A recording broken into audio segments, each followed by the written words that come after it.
¿Qué tal, chicos? ¿Cómo están? Muy buenos días. Qué gusto saludarlos en esta nueva edición del curso de literatura y de razonamiento verbal. Ya sabes que esta sería la segunda semana de clases de manera virtual, la segunda semana del tercer trimestre, la segunda semana de la unidad número 5. Así que por favor te voy a pedir que prestes mucha atención, porque como un elemento fundamental e importante vamos a continuar con la etapa historiográfica de la literatura peruana y fundamentalmente vamos a analizar y vamos a trabajar a la primera corriente de la literatura que se manifiesta o que se va a gestar en la República, ¿no? Aunque claro está, la República tenía desde el inicio de la proclamación de la independencia algunos problemas, algunos roles sociales que vamos a conocer el día de hoy. Y dentro del razonamiento verbal vamos a destacar y vamos a reelaborar, ¿no es cierto?, lo que sería la denominada jerarquía textual, ¿no? El reconocimiento del tema, el título y la idea principal. Entonces, sin más preámbulos, vamos a iniciar con la clase del día de hoy. Hoy vamos a hablar, por eso te decía, de la primera corriente literaria que surge en esta etapa republicana, una etapa en donde, digamos, se había propuesto una unidad nacional, había triunfado el concepto de libertad y fundamentalmente había triunfado el proyecto de don José de San Martín y de Simón Bolívar. Sin embargo, lo que también podemos decir es que aún el Perú seguía siendo un país fraccionado y dividido por los intereses de la aristocracia limeña en función a las personas que querían pues un nuevo gobierno, una nueva república, una nueva organización democrática, ¿no es cierto? Entonces, fundamentalmente, el Perú, a pesar de que fue proclamado independiente, todavía seguía siendo un país con muchos conflictos sociales, ¿no?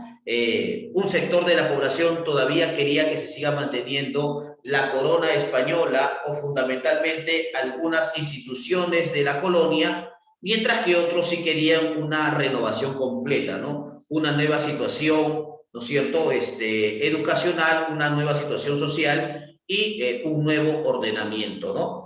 Bajo esos conflictos y bajo estas contradicciones va a surgir esta primera escuela literaria que todavía importamos de España, pero que tiene un remanente en el Perú que parte ya, ¿no es cierto?, que parte desde la emancipación, que era fundamentalmente la literatura producida en formatos de periódicos o de diarios, ¿no? Todavía la prensa escrita era muy importante para que se geste primer movimiento literario de la época republicana del Perú, ¿no es cierto? Entonces, hoy vamos a hablar precisamente del costumbrismo. Por eso vamos a fijar, ¿no es cierto?, el tema del costumbrismo en si quedarnos o no, ¿no es cierto?, en un conflicto, ¿no? Si quedarnos o no fundamentalmente con las instituciones y con la educación que habíamos recibido en la colonia, o refundar el país incluyendo a estos personajes, digamos, o a estos ciudadanos que han sido olvidados durante muchos años, como los indígenas o los afrodescendientes, y ser una nación, digamos, ser una nueva nación republicana que incluyera, ¿no es cierto?, a estos, digamos, a la historia oficial, la historia de estos pueblos vencidos, ¿no? Entonces, el costumbrismo va a analizar eso, ¿no?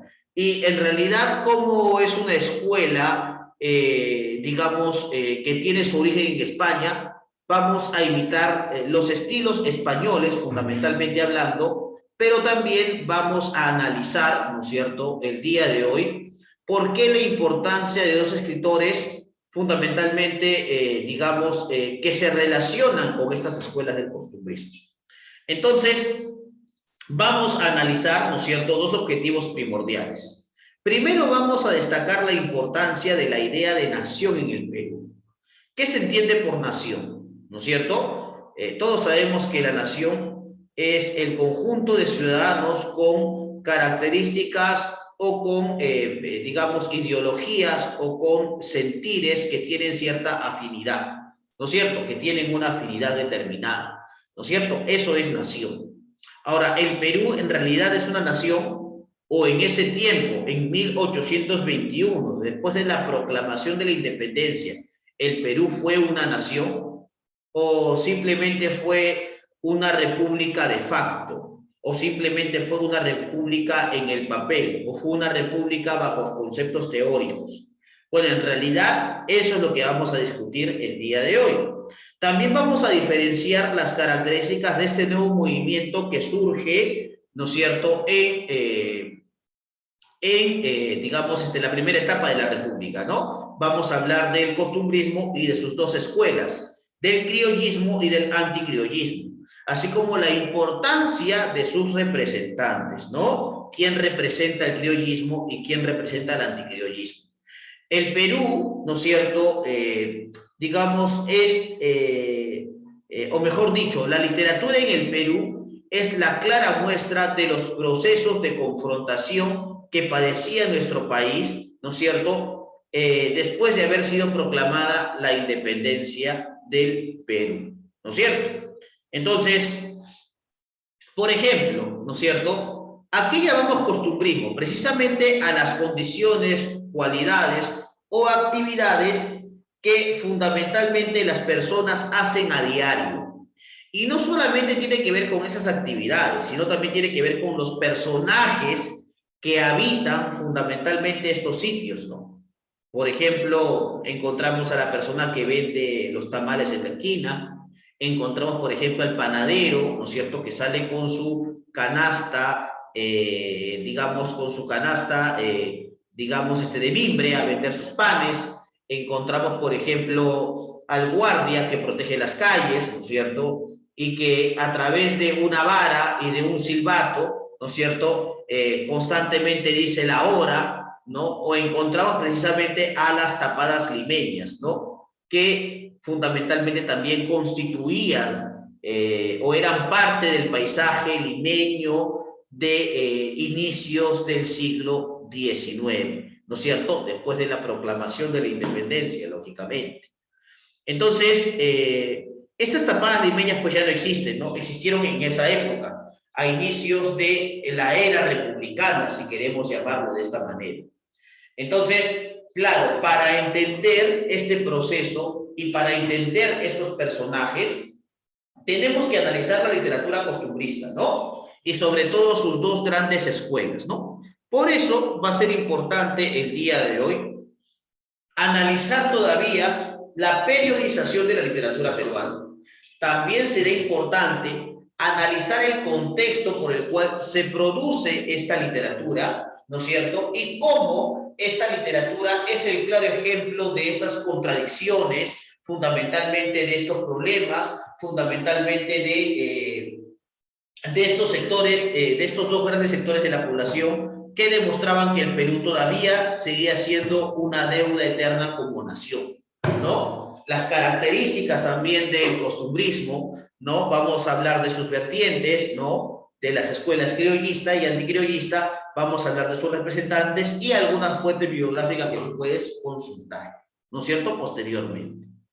Entonces, ¿cuál es la periodización de la literatura peruana, no? Empezamos o hemos iniciado este recorrido o, digamos, esta aventura hablando de la literatura prehispánica del año 13.000 antes de Cristo, ¿no? Yo te había dicho más o menos siglo XII o siglo XIII, fundamentalmente hasta la literatura incaica, ¿no es cierto?, que es la etapa de consolidación.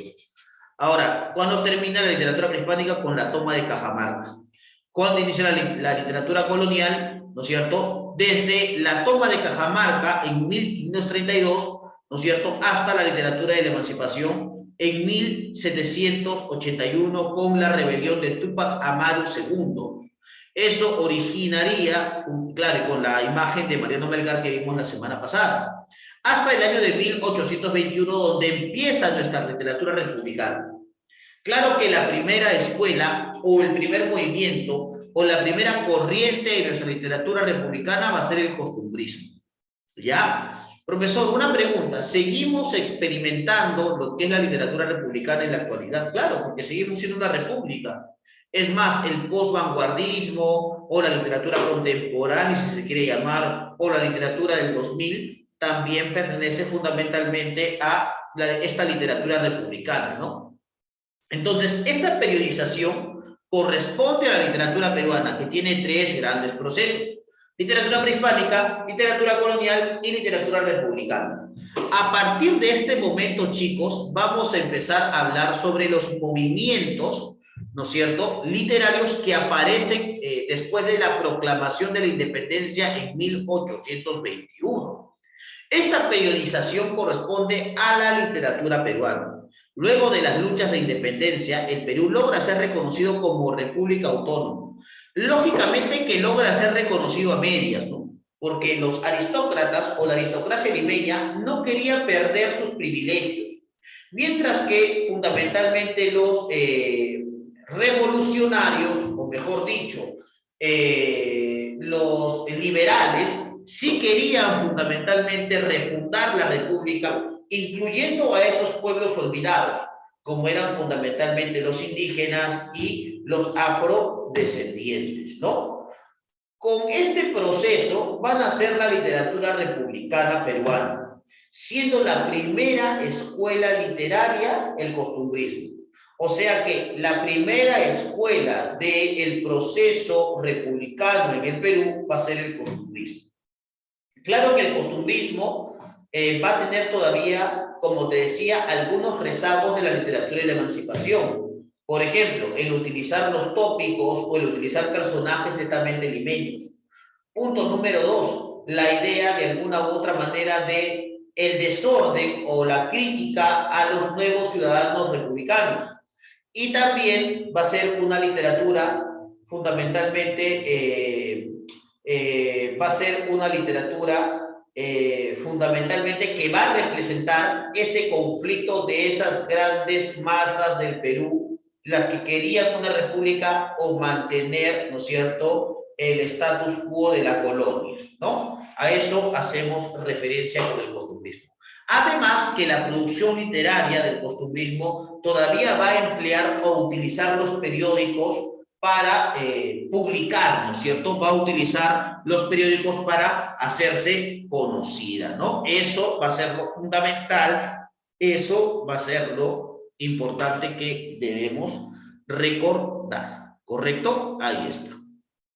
Entonces, es en esta época donde aparece el costumbrismo, muchachos. ¿Qué es el costumbrismo? Como todas las modas, corrientes y escuelas literarias que se desarrollan en América en el siglo XIX, tuvo su origen en Europa, fundamentalmente en España, ¿ya?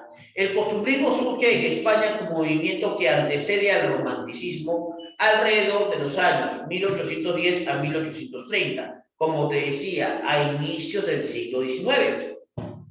Para ello hay que entender el contexto en el que surge. Por ejemplo, hay un rechazo hacia lo francés, hacia la cultura afrancesada.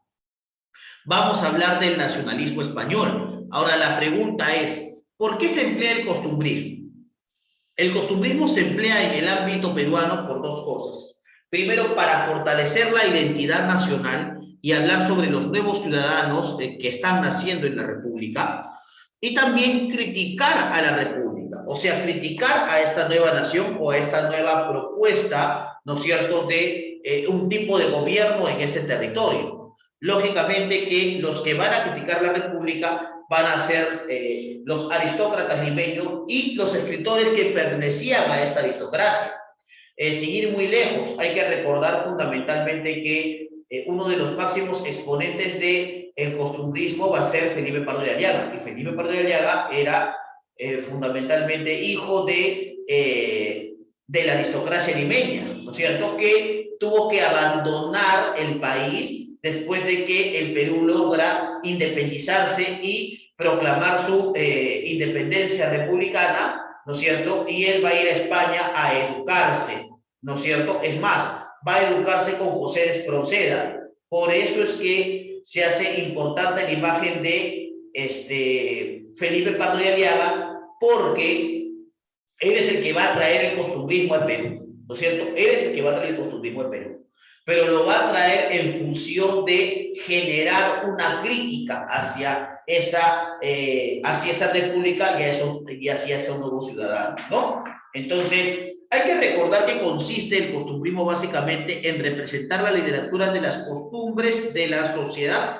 para criticarlos o buscar una mejora en ellos, ¿ves? Por eso podríamos hablar fundamentalmente de esa nueva república que surge como una nueva esperanza de gobierno, o de esa república y de sus ciudadanos que buscan demeritar nuestro pasado colonial, ¿no es cierto? Y buscan, y buscan fundamentalmente criticarlo, ¿no? Criticar a esos nuevos ciudadanos, ¿no? También se le considera como una etapa de transición entre el neoclasicismo y el romanticismo, ¿no es cierto? Una etapa de transición. Ya sabemos que el romanticismo surge en oposición al neoclasicismo por sus conceptos racionalistas, pero eso lo vamos a ver ya en la siguiente clase. Como te había explicado, el costumbrismo es introducido al Perú por Felipe Pardo y Aliaga. Ahora ustedes se preguntarán, ¿y Felipe Pardo y Aliaga qué vela tiene en este entierro? Es importante Felipe Pardo y Aliaga porque es el primero en traer el costumbrismo al Perú. Él tuvo la oportunidad, después del fracaso de la aristocracia limeña, de llegar, ¿no es cierto?, a España a estudiar en la fundamentalmente escuela costumbrista. Va a tener como compañero de aula a uno de los máximos exponentes del siglo de oro, o bueno, uno de los rezagos del siglo de oro, que es José de Espronceda. Así que hay que fundamentalmente recordar ello. También, ¿no es cierto?, les hago recordar que Felipe Pardo de Aliaga, ¿no es cierto?, va a tener una educación esmerada, ¿no es cierto?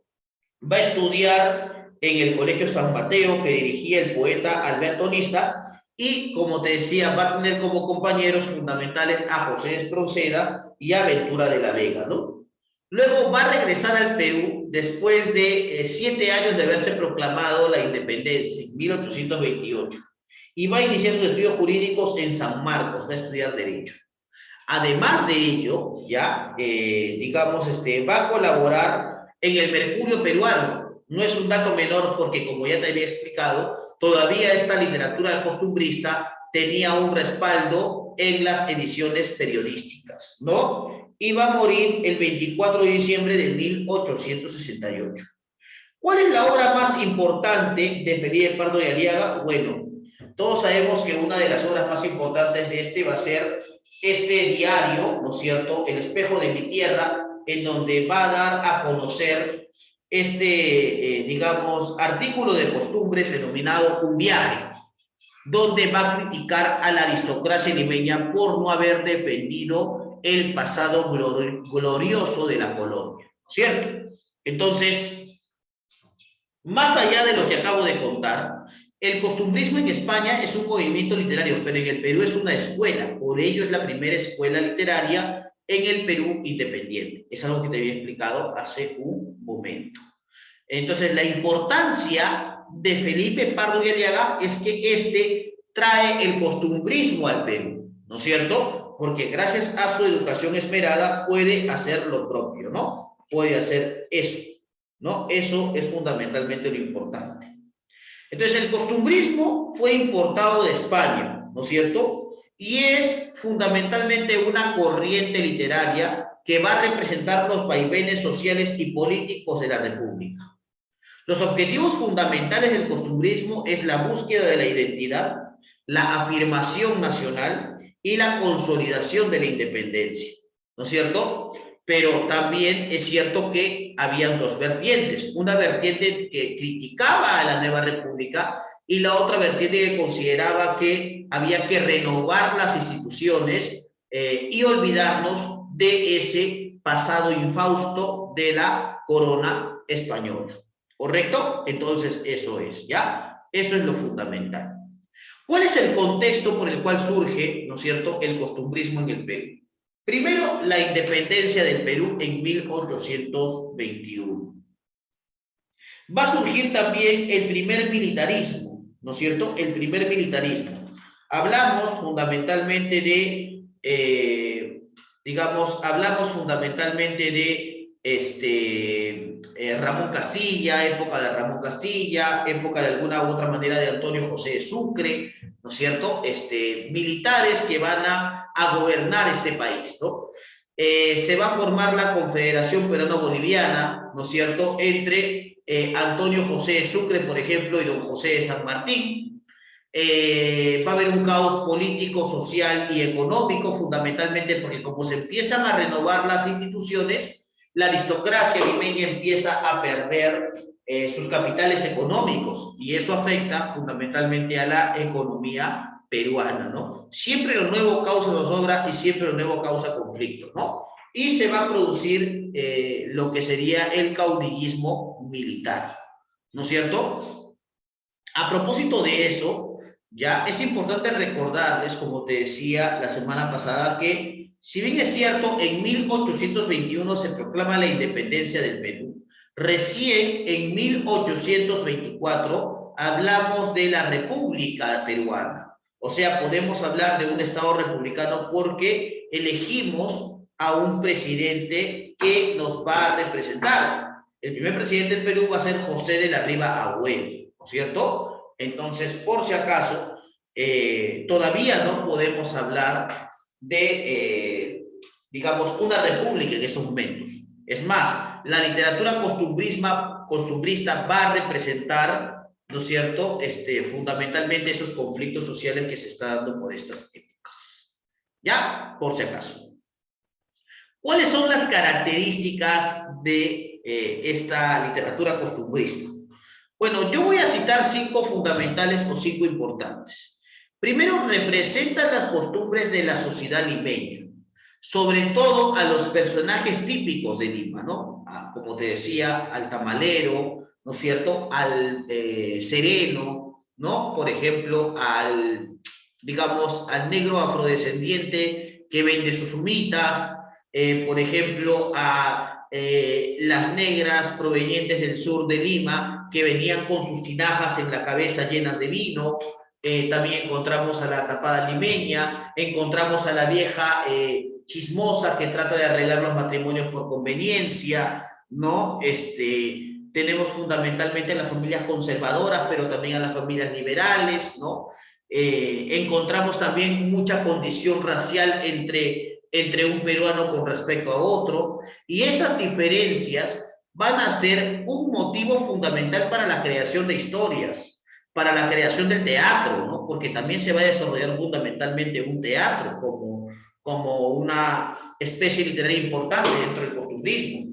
También se va a crear los artículos de costumbres, que eran fundamentalmente historias donde se relataban la decadencia de la aristocracia limeña a través de las nuevas costumbres impuestas en la República. Se va a utilizar el humor y la ironía para hacer crítica social, ¿no? Las costumbres se van a representar para criticarlas o mejorarlas, ¿no? Hay un apego a la realidad inmediata en sus rasgos superficiales, ¿no? Existe también una capacidad descriptiva de tipos y costumbres. Existe también un tono realista y panfletario. Claro, panfletario porque el soporte material van a ser los periódicos, ¿no? Se van a expresar en el teatro la comedia de costumbres, ¿ya? Y en el periodismo el cuadro costumbrista, ¿no? Ahí está, la comedia de costumbres y el cuadro costumbrista. Ya sabemos por qué se les llama costumbres, ¿no? Porque los personajes que se van a imponer en estas obras son los personajes típicos de la época que habitaban Lima, ¿no? Esa Lima de la República. Como diría años posteriores, ¿no? Don Ricardo Palma, el que no tiene de Inca, tiene de Mandinga, ¿no es cierto? Entonces, ya sabemos que eso va a ser lo importante. Ahora, yo tengo otros 4 postulados importantes que ya te los voy a mencionar dentro del costumbrismo o dentro de esta literatura republicana. Por ejemplo, podemos hablar de un estilo satírico y mordaz. O sea, claro, el estilo que se va a utilizar en el costumbrismo va a ser un estilo que va a originar una crítica social. Pero claro, a través de esa crítica social, lo que se trata es de corregir, Por eso es que decimos que el costumbrismo es, digamos, ¿cómo decirlo? Esa bisagra, ¿no es cierto? Es ese movimiento literario bisagra entre el neoclasicismo y el romanticismo. Porque también es cierto que todavía, ¿no es cierto?, el costumbrismo tiene algún rezago del neoclasicismo, que la literatura tiene un fin didáctico, un fin pedagógico, un fin moralizador. Esa es la influencia neoclásica. También describimos los ambientes locales, la Lima de la época. También se presentan arquetipos, como el soldado, por ejemplo, que cuida las calles, por ejemplo, la tapada limeña, por ejemplo, la persona que vende mazamorra en la calle. También podemos hablar de la persona que sale muy temprano a vender sus tamales, ¿no? El jornalero o el periodiquero, ¿no es cierto? O el canillita, si se quiere llamar así. La persona que, por ejemplo, por conveniencia propia, empieza a casar o a convenir matrimonios. Bueno, esos son los personajes, digamos, esos son los personajes típicos de la época. Bueno, gracias a estos personajes se van a escribir, ¿no es cierto? O fundamentalmente se van a, digamos, se van a utilizar para generar este proceso creativo, ¿no? Este proceso creativo fundamentalista. Entonces, seguimos fundamentalmente hablando, ¿no? El costumbrismo, ¿qué cosa es? Tiene algo del neoclasicismo y algo del romanticismo. ¿Qué tiene el neoclasicismo? De que cada cuadro costumbrista o cada comedia de costumbres tiene un afán correctivo y moralizante, ¿no? O sea, lo que busca hacer fundamentalmente es crear los ciudadanos de esa nueva república, o también criticarlos, ¿no? Pero eso es lo que de alguna u otra manera se busca. Y dentro del romanticismo hay un apego por lo popular y lo pintoresco. Eso también es importante. Eso representa el costumbrismo fundamentalmente. ¿Cómo se va a iniciar el costumbrismo, no? Para que quede claro. ¿Cómo se va a iniciar el costumbrismo antes de hablar de estas dos escuelas que entran en contradicción? Bueno, el costumbrismo se va a iniciar con la publicación de la obra Frutos de la Educación, ya en el periódico El Mercurio Peruano, ¿no? ¿Quién publicó esto? Felipe Pardo y Aliaga, ¿no es cierto? Felipe Pardo y Aliaga. Ese va a ser el inicio del costumbrismo, donde se va a dar por primera vez un artículo que critica a la nueva república. Ya sabemos de dónde proviene, de Felipe Pardo y Aliaga, que era perteneciente o era hijo de la aristocracia limeña. En la etapa de esplendor va a surgir, ¿no es cierto?, la creación de un nuevo vocero, ¿no es cierto?, de el criollismo, ¿no es cierto?, perdón, del anticriollismo en el Perú, ¿no es cierto? Entonces vamos a encontrar aquí a la creación del periódico El Espejo de mi Tierra, de Felipe Pardo y Aliaga, en donde va a publicar, pues, su primer cuadro costumbrista, ¿no es cierto?, que es un viaje, ¿no?, donde nos cuenta la historia del niño Goyito, ¿no es cierto?, que ya te lo voy a contar más adelante. Y va a culminar con el estreno de la obra Las Tres Viudas de Manuel Asensio Segura, ¿correcto? En la primera etapa costumbrista vamos a encontrar a Felipe Pardo y Aliaga y a Manuel Asensio Segura. Precisamente de estos dos vamos a hablar ahora a través de sus dos escuelas representativas, ¿no es cierto? Luego, en la segunda etapa vamos a encontrar a Ramón Rojas y Cañas, a Manuel Atanasio Fuentes y a Narciso Arestegui, y también a Abelardo Gamarra. Este último va a ser importante, porque Narciso Arestegui, ¿no es cierto?, siendo militar, ¿no es cierto?, importante de la época, va a crear, ¿no es cierto?, la primera novela peruana, ¿no es cierto?, El Padre Orán. Va a crear la primera novela peruana, El Padre Orán, por si acaso. Entonces, bajo estas condiciones y bajo estos conflictos entre un grupo que quería establecer una nueva república y un cambio, y otro grupo que quería mantener el status quo de la corona española o del colonialismo, vamos a hallar dos vertientes del costumbrismo: el criollismo y el anticriollismo. ¿Saben cómo se le llama al criollismo también? Colorismo. Bueno, fundamentalmente hay dos cosas o hay dos ideas que se pueden decir. El criollismo es la representación popular, ¿no es cierto? Mientras que el anticriollismo va a ser, ¿no es cierto? Va a ser la producción aristocrática limeña, ¿sí? También al criollismo se le va a llamar colorismo, ¿correcto? Porque precisamente representa todos los colores o representa a todas las personas que integran la sociedad limeña de la época, sean mulatos, sean fundamentalmente negros, sean, digamos, indígenas, o sean personas, digamos, sean españoles nacidos en América, ¿no? Ahí está. Busca representar a la clase media, ¿no? A esa nueva clase que surge a propósito también del surgimiento de la nueva república. Siente apego por lo popular, siente apego por lo popular, ¿no es cierto? Apego por lo popular. Incorpora el lenguaje coloquial y las jergas y limeñismos, ¿no? Ahí está. Y es antimonárquico, ¿no? O sea, estos postulados del criollismo van en contra de las instituciones coloniales, ¿no es cierto? O sea que el pensamiento del criollismo más bien es un pensamiento liberal. Por eso, el máximo exponente del criollismo, o uno de los máximos exponentes del criollismo, va a ser Manuel Asensio Segura.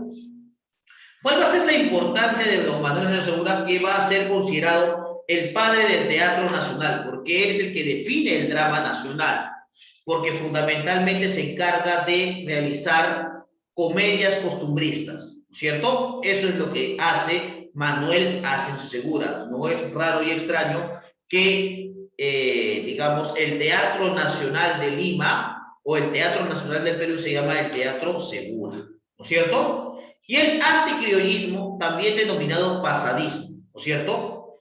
O también denominado colonialismo. Ya sabemos por qué. Porque todavía, como la representación anticriolla es aristocrática, entonces todavía anhelan ese pasado, ¿no es cierto?, colonial, que ya no existe más. ¿Correcto? Busca criticar a la aristocracia limeña. Eso es lo que busca hacer. Criticar a la aristocracia limeña. Y añora la monarquía, ¿no? Añora la corona española, ¿no? Siente desprecio por lo popular, es todo lo contrario del criollismo. Utiliza un lenguaje castizo, no como lo hace el criollismo, como un lenguaje coloquial y lleno de jergas.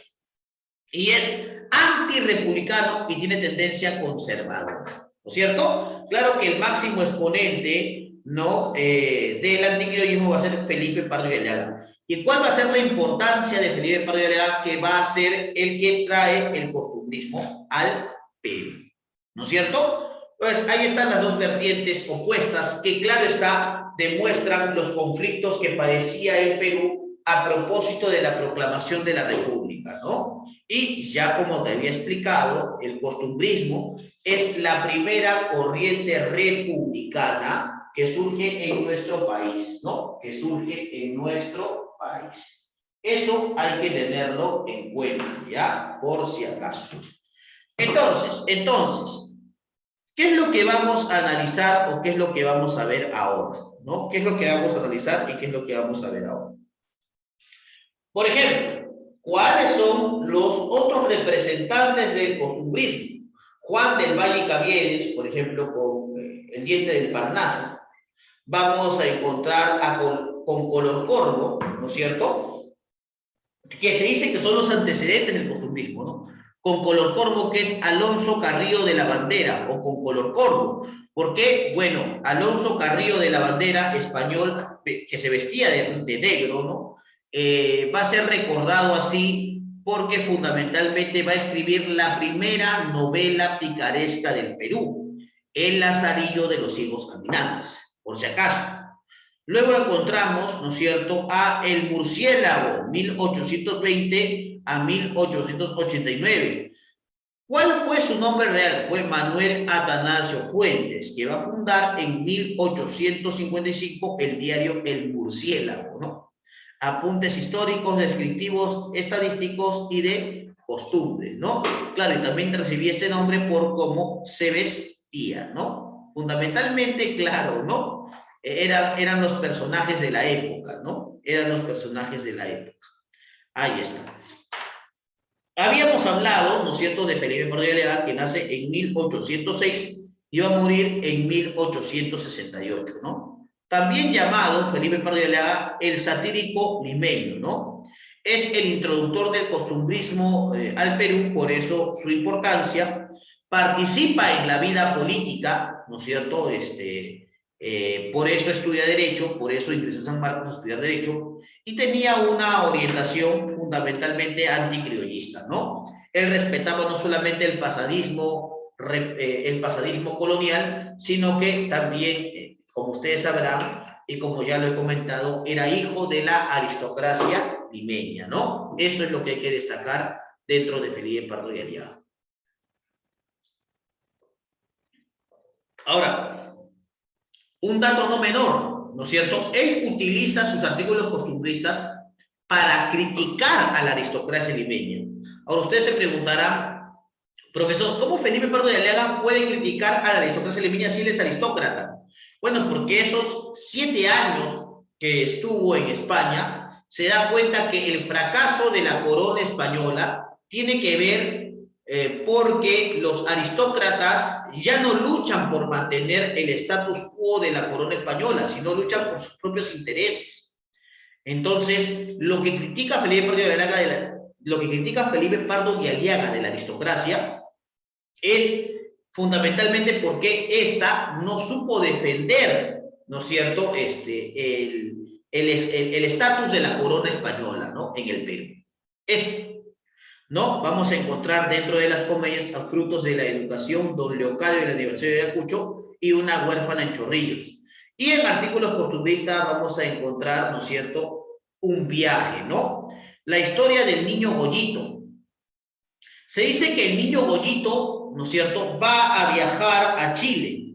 El niño Goyito tiene 52 años, ¿no es cierto? Y claro está, para viajar a Chile, este niño, ¿no es cierto?, ha tenido fundamentalmente apoyo de todas las instituciones habidas y por haber de la aristocracia limeña, ¿no es cierto? Entonces, lógicamente que lo que está haciendo Felipe Pardo y Aleaga es criticar a la aristocracia limeña y hablar, por ejemplo, de un señor de 52 años que es tratado como un niño por sus madres, por sus hermanas, como una persona engreída, ¿no? Eso es lo que representa para Felipe Pardo y Aleaga digamos, el estado de la aristocracia limeña en los momentos de la República, ¿no? Como un niño engreído que le han quitado algo que él preciaba mucho y que no encuentra mejor manera de solucionar ese problema que haciendo berrinche, ¿cierto? Eso es lo que hace Felipe Pardo y Aleaga. También habla sobre la zamacueca, ¿no?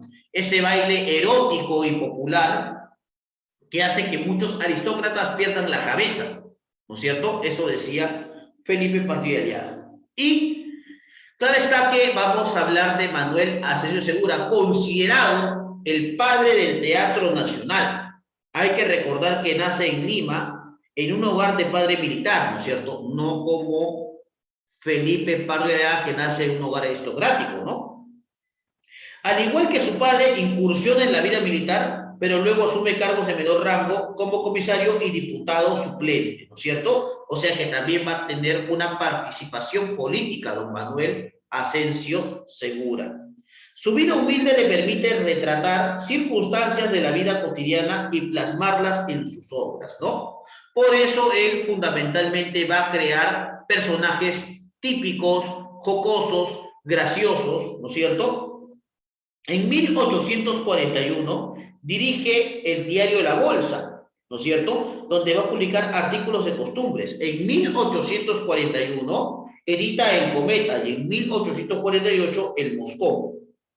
Segura es el autor popular, el retratista y crítico de su sociedad, ¿no es cierto? Censura las costumbres decadentes y ataca a los vicios nacionales. Fundamentalmente su teatro está, digamos, está afianzado en corregir a los nuevos ciudadanos de esta república para que sean estos ciudadanos de bien, ¿cierto? Aquí vamos a encontrar pues el sargento Canuto, la saya y el manto y por supuesto Ñacatita, ¿no es cierto?, en donde Manuel Asensio Segura va a trabajar el personaje arquetípico de la vieja, digamos, chismosa, ¿no es cierto?, de la vieja chismosa. Acá vamos a hablar de Ñacatita. Es una comedia costumbrista y tiene por estructura 4 actos, ¿no es cierto? El tema es el matrimonio impuesto por el interés y el celestinaje. Aparece el primer personaje peruano, Ñacatita, ¿correcto? Una vieja endemoniada con cara de virtud, de esas que haciendo el mal van y vienen, chismosa y hábil en celestinajes, astuta e interesada, y también hipócrita, ¿no? Ahí está. La importancia, ¿no es cierto?, de Ñacatita dentro de estas condiciones, ¿no? Acá está. El matrimonio arreglado y la rebeldía de los hijos, ¿no? Tiene dos influencias, la Celestina de Francisco de Rojas, o de Hernando de Rojas, y el sí de las niñas de Leandro Fernández de Moratín, ¿no? O sea, tiene de alguna u otra manera influencia del siglo de oro español, ¿no? En esta obra abunda el uso de limeñismos y refranes, además es escrita en octosílabos y tiene 4 actos, ¿cierto? Ahí está. Ya te dije eso, ¿no? ¿Cuál es la historia de Ñacatita? Mira, don Jesús y doña Rufina, ¿no es cierto?, son esposos. Sin embargo, don Jesús desde hace mucho tiempo está peleado con doña Rufina por culpa de Ñacatita.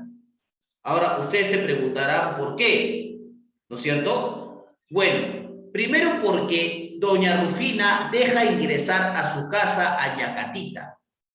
Ñacatita convence a doña Rufina que el mejor partido para la hija que don Jesús y doña Rufina tienen, que es Julianita o doña Juliana, es fundamentalmente ¿quién? Es, fundamentalmente, ahora vamos a completar el cuadro, don Anselmo, ¿correcto?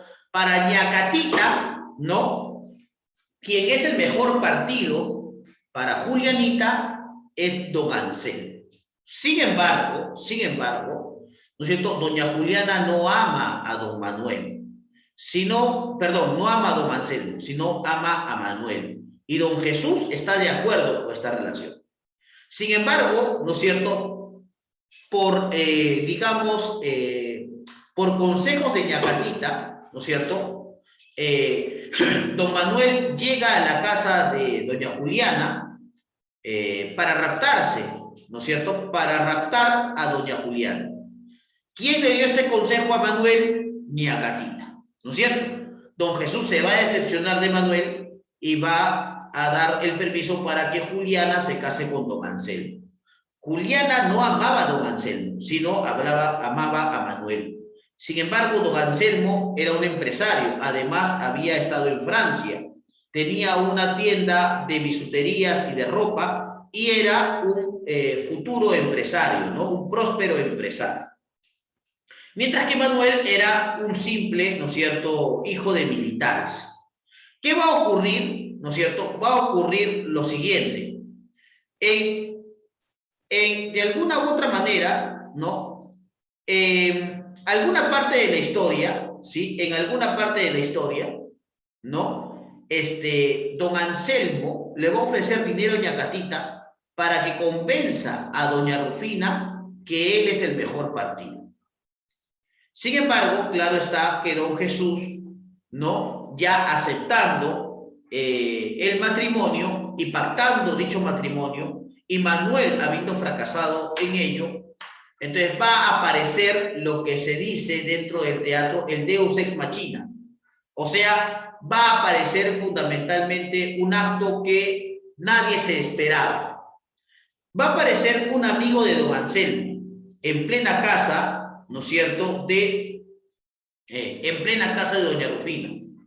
Y fundamentalmente le va a decir, ¿no es cierto?, este amigo, que don Anselmo es casado.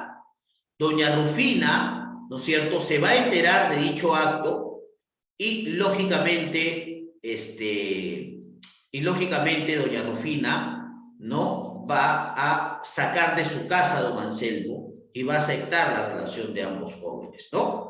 Eso es lo que va a pasar. Y va también a botar de su casa a Ñacatita, ¿no? Que a través de sus engaños y a través de su intervención ha hecho que su familia se desuna, ¿no es cierto? Eso es lo que fundamentalmente va a ocurrir, va a pasar, ¿no? Ahí está. Aparece Juan, ¿no es cierto? Con ese mensaje, don Juan. ¿Qué le dice? Oye, don Anselmo, ¿qué hace acá usted, no? Lo está esperando su esposa en su casa. Claro, al enterarse de doña Rufina que Anselmo era casado, lógicamente que se siente traicionado, pues, ¿no? Ahí está. Eso es lo que va a pasar. Claro, y logran Manuel y doña Juliana comprometerse, ¿no es cierto? Eso es. Eso es lo fundamental de la historia. Disculpen lo atropellado de la historia, pero es una historia bastante compleja, ¿no? Sin embargo, el triunfo del amor es importante, ¿no? Ahí está.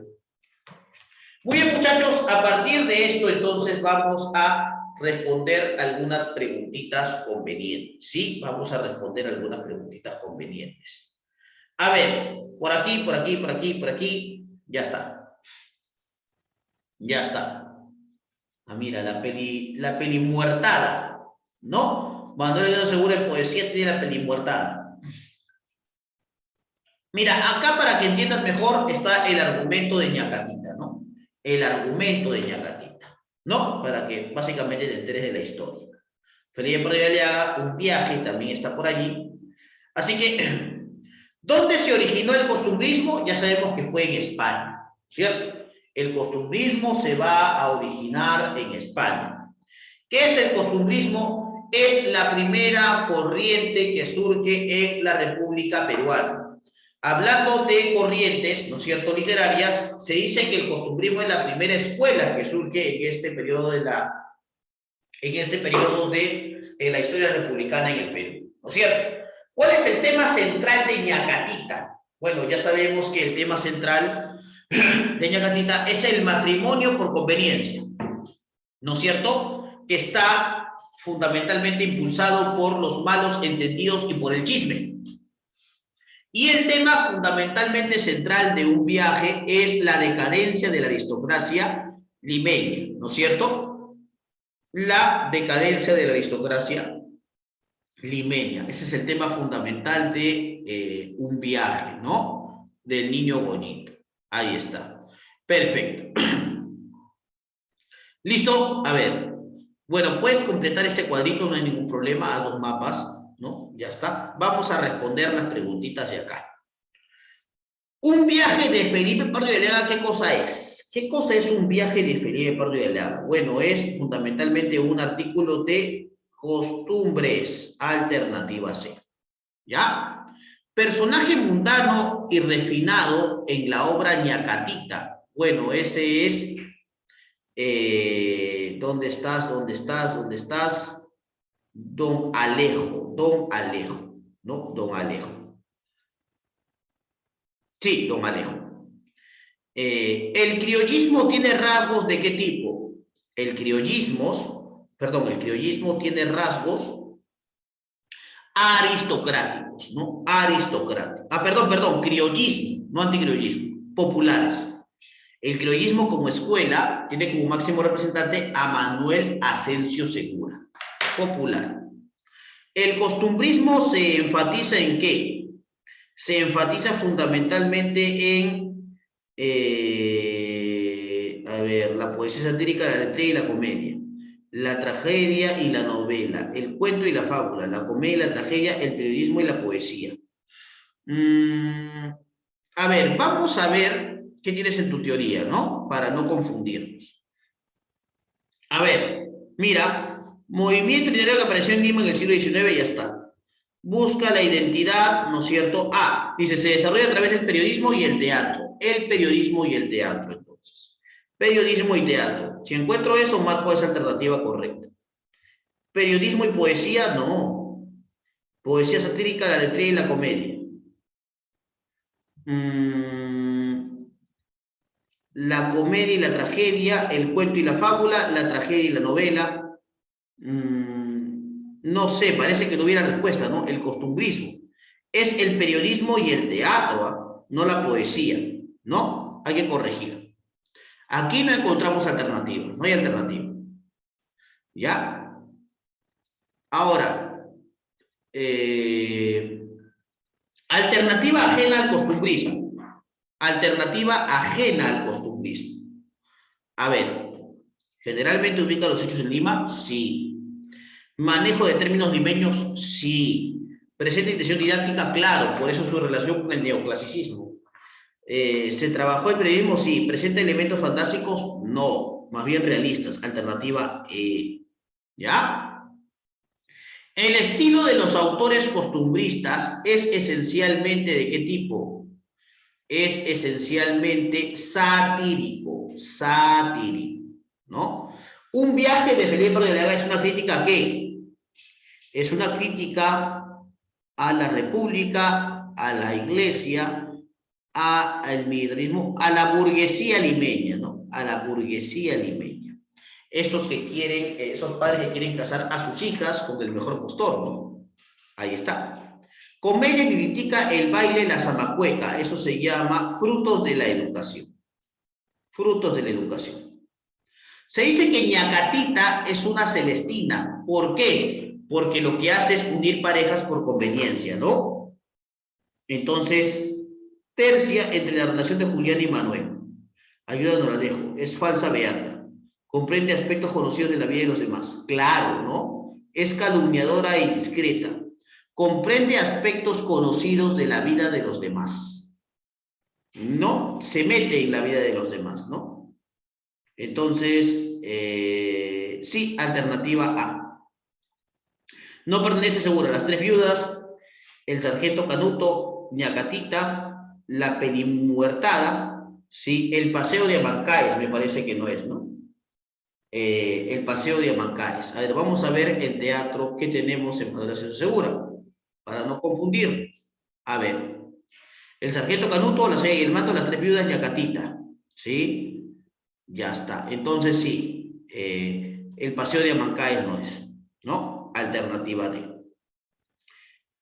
Listo, listo, perfecto. Y con eso hemos terminado, ¿no es cierto? Fundamentalmente literatura. Literatura hemos terminado, con eso hemos terminado literatura. Ahora, ¿qué nos falta ver, muchachos? Nos falta ver razonamiento verbal, ¿no? Vamos a ver algunos textos fundamentales e importantes, ¿no? Y vamos a dar las respuestas correspondientes, ya, por si acaso. Vamos a dar las respuestas correspondientes. Solamente desarrollo algunos y tú haces el resto, ¿no? Vamos a avanzar un poco de ello, ¿ya? Para no confundirnos, no equivocarnos y también ayudarte, ¿no? No olvidarnos de la comprensión de lectura, no olvidarnos del razonamiento verbal. ¿Ya? A ver. Vamos aquí. Dice, texto número 1. Estamos ya en la página, bueno, no tiene página, pero ya estamos en el primer tema que es jerarquía textual. Dice, Aladino, Ad en árabe, es el héroe de Aladino y la lámpara maravillosa, cuento popular del libro de las 1001 noches. En la mayor parte de las versiones del cuento, este personaje es el hijo perezoso de un pobre sastre chino. Tras la muerte de su padre, conoce a un mago que, haciéndose pasar por su tío, lo convence para que lo ayude a recuperar una lámpara maravillosa que se encuentra en una cueva escondida. Como Aladino no consigue entregar la lámpara al mago antes de salir de la cueva, ese se enfurece y lo deja allí para que se muera. En su desgracia, el muchacho llora y se retuerce las manos con las que consigue liberar al genio, que se encontraba encerrado en un anillo que el mago le había dado. El genio libera a Aladino, quien pronto descubre que al flotar la lámpara también convoca genios poderosos dispuestos a concederle cualquier deseo. Aladino acaba siendo inmensamente rico y casándose con la hija del sultán.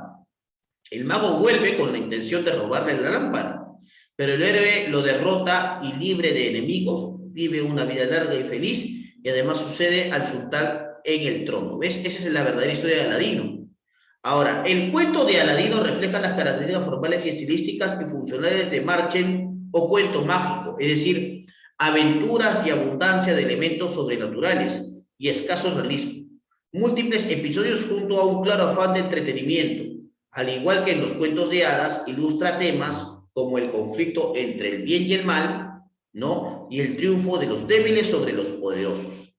El escritor francés del siglo XVIII, André Galland, incorporó la historia de Aladino en su traducción de Las Mil y Una Noches.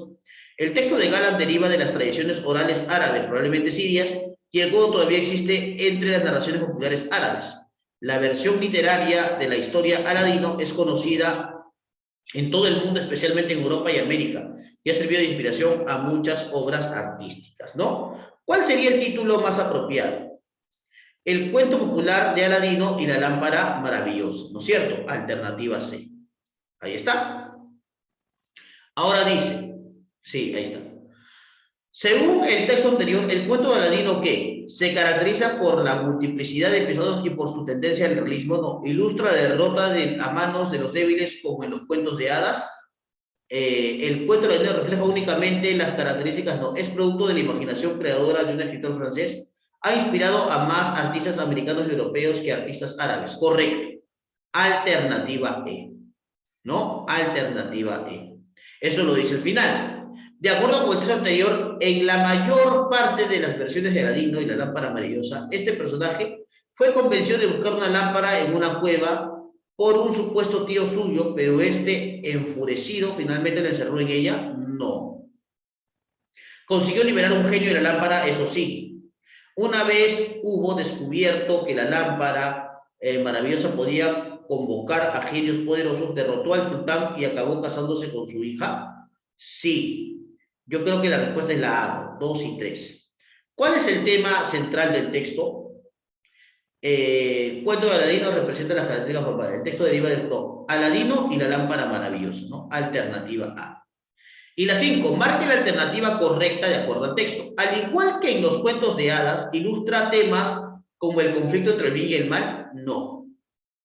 Como Aladino no consigue entregar la lámpara al mago antes de salir de la cueva, este se enorgullece. No. El escritor alemán Anton Galland no es alemán.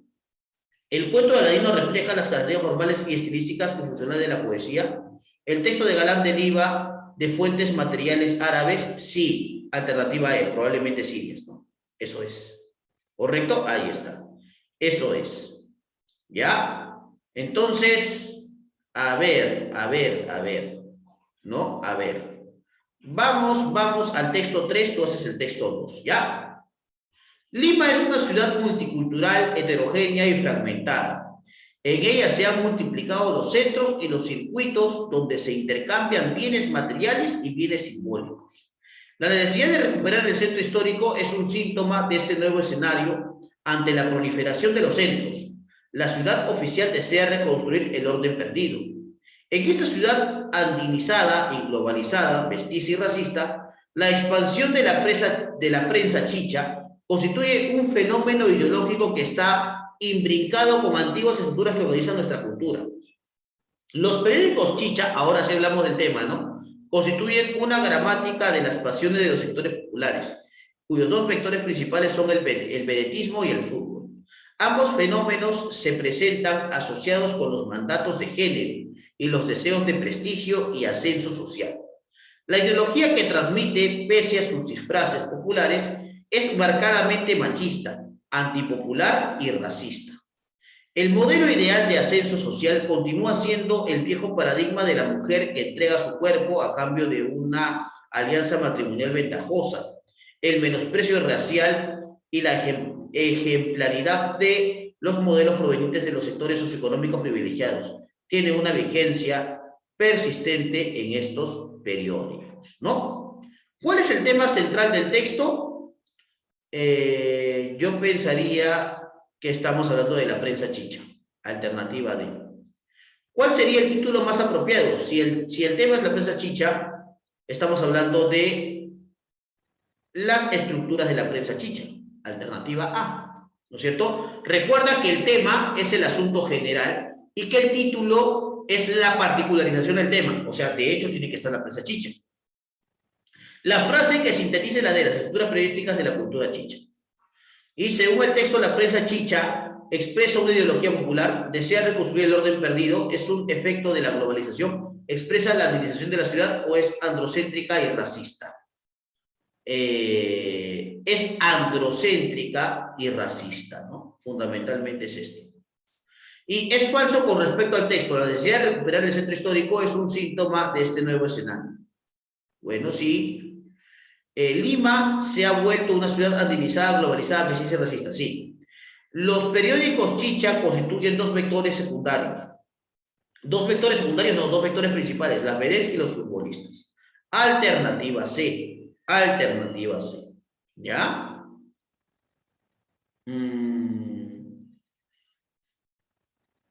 Sí, perfecto. Ya está.